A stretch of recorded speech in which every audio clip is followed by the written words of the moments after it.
Hello, I'm Barry Marshall, Nobel Laureate in Medicine in 2005. I'm a clinical professor of medicine at the University of Western Australia. I'm going to introduce to you the Global Conference on Community Health for 2014. Although my Nobel Prize was for discovering that Helicobacter pylori was the bacterium which caused ulcers, it has led into quite a lot of research and work over the last few years on community health and global health, because Helicobacter pylori affects all of mankind, but it's gradually disappearing as the standard of living increases in each country. So that leads to the question, why is this so? And I think that Helicobacter pylori has turned out to be an interesting marker, like a barometer, if you like, which reflects the standard of living and the standard of hygiene and general community health in each country.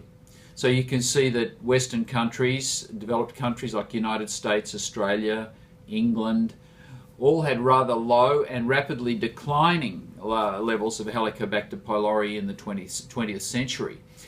Slightly delayed after that, we saw declining levels in the Japanese population, so that they started off at very high level, but as the standard of living rose between 1960 and say 1990, Helicobacter declined in Japan. And we're seeing that now in a lot of emerging countries. The biggest, of course, is China, where on the east coast of China, cities like Shanghai have a declining level of Helicobacter pylori, whereas in the country areas it's still quite high. And other interesting countries we could perhaps talk about briefly would be Malaysia, a developing country with quite high standard of living in some areas, and a lot of these community-acquired diseases and public health problems are declining very rapidly in Malaysia, although it's quite patchy.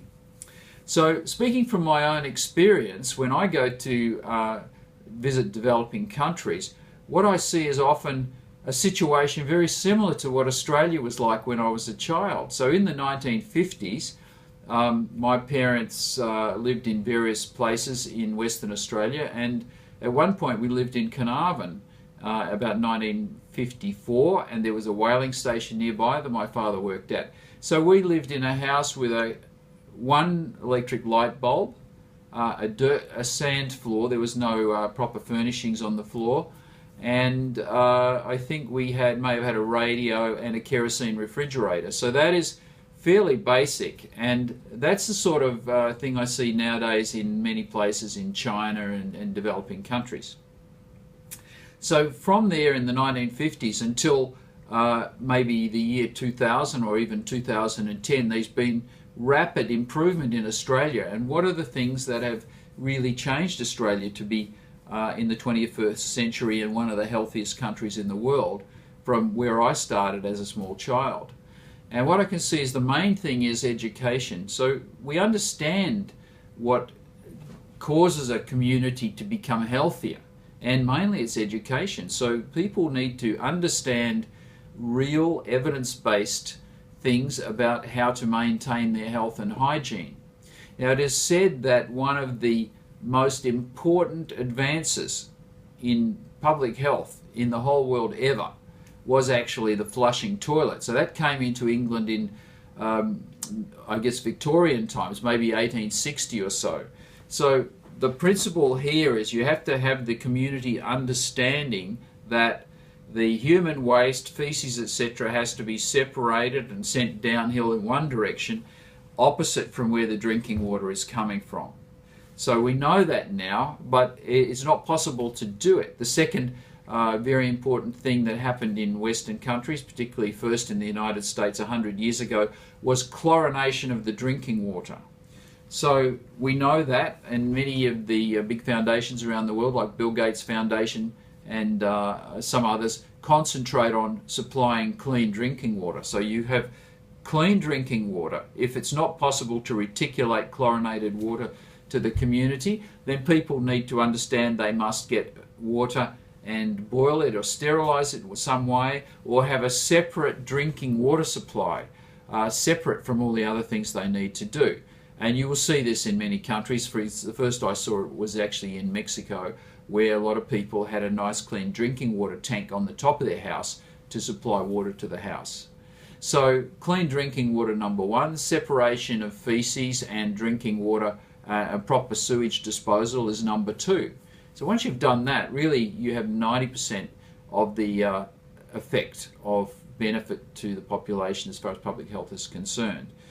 Now, I saw that in Australia when I was very young. We didn't have proper flushing toilets. We had some other system, and it was very common as I was a child to see other children around with gastroenteritis or communicable diseases. And of course we were all still having chickenpox, rubella, mumps, measles, quite dangerous viral illnesses which were thought to be normal. They're no longer thought to be normal. And so that reminds me to speak now about vaccination.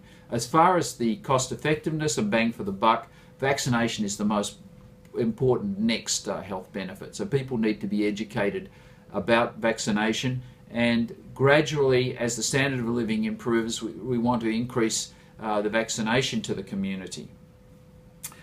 If the World Health Organization supplies vaccination now, they also audit the effects of the vaccination to make sure the money is being spent in the right way, the vaccines are still potent when they reach the patients, and then we see some kind of seroconversion in the vaccinated community. So that's what we want to see, and hopefully we'll be able to see further results of this. For example, we're hoping to see the total eradication of polio in the next 10 years or so, except for a few hotspots in Asia.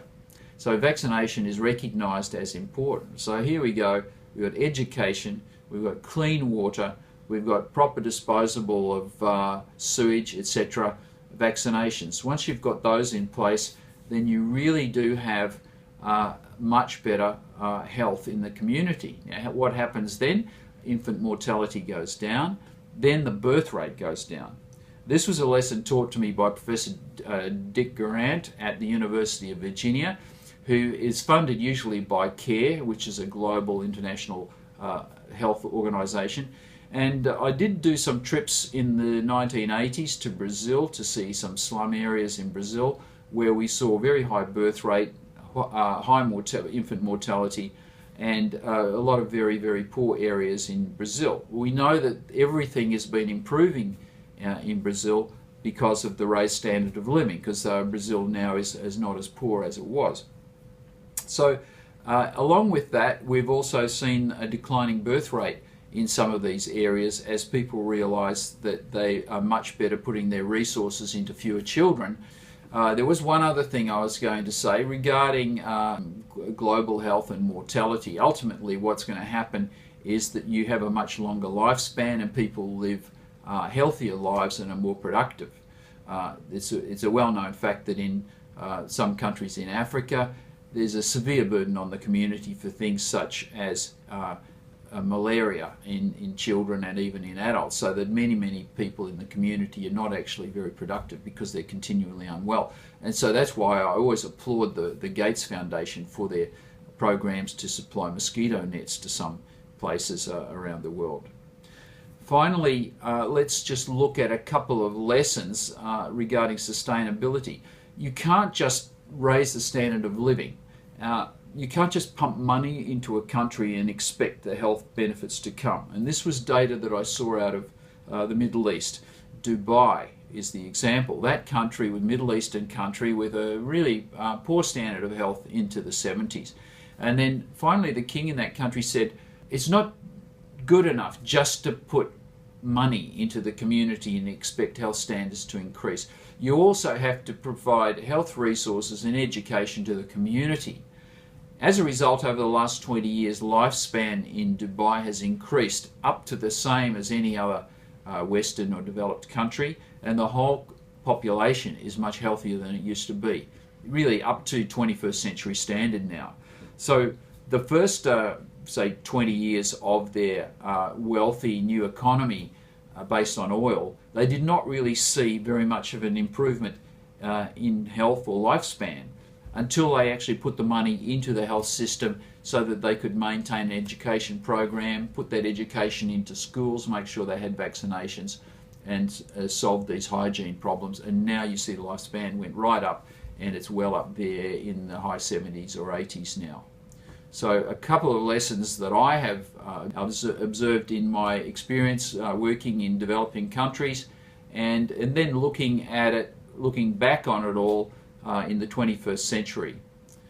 The great thing now is, whereas it took Australia maybe 50 years to get from where I was in my childhood to say the 21st century and have such a long lifespan, great healthcare, I think it's not going to take so long now for people in developing countries, because you do have this accelerated expansion of information, the internet. We understand a lot more about how diseases are transmitted.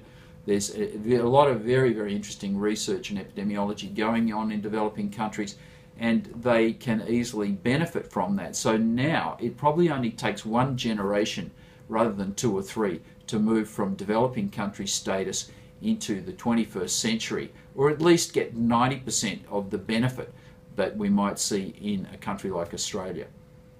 Thank you.